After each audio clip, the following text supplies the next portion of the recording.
ये आलू है या कद्दू? मेलोडी खाओ, खुद जान जाओ। पहले पार्ट में आपने देखा कि कैसे मेलोडी आयुष से माफी मांग रही थी। आयुष ने उसे माफ कर दिया। अब आगे सिद्धार्थ, जो आयुष का क्लासमेट था, वो रविवार को अपने दुकान पर बैठा था। उसने अचानक से देखा कि उसके सामने वाली दुकान, जिसका नाम वी बाजार था, वहां मेलोडी आई थी। थोड़ी देर फोन यूज करने के बाद आयुष भी वहां आ गया था। सिद्धार्थ कंफ्यूज हो गया कि दोनों एक साथ एक ही दुकान में। वाह, इंटरेस्टिंग। उसके बाद आयुष ने उसे कुछ चीजें दिलवाई। उसके बाद वे दोनों वहां से चले गए। फिर जब अभिषेक प्लेग्राउंड में खेल रहा था, तभी वहां पे मेलोडी आ गई। अभिषेक और बुल दोनों उसे चिढ़ाने लगे। फिर उसके बाद मेलोडी वहां से चली गई।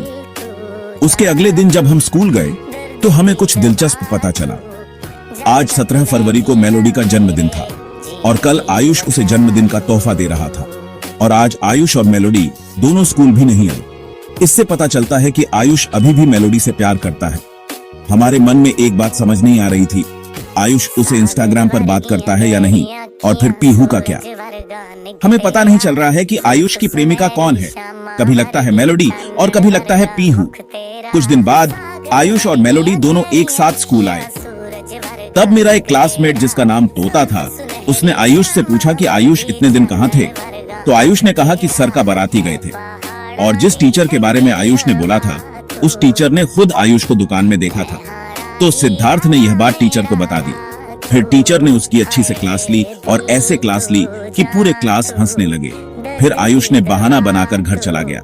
आयुष तो चला गया, पर मेलोडी क्लास में थी। पता नहीं पूरे क्लास टाइम में वो हम लोगों को क्यों देख रही थी, जैसे खा जाएगी। हम लोगों को बहुत गुस्सा आ रहा था कि वो पीछे क्यों देख रही है। फिर तोता ने उसे बुरा भला कहने लगा और तोता की बात सुनकर हमारी हंसी नहीं रुक रही थी।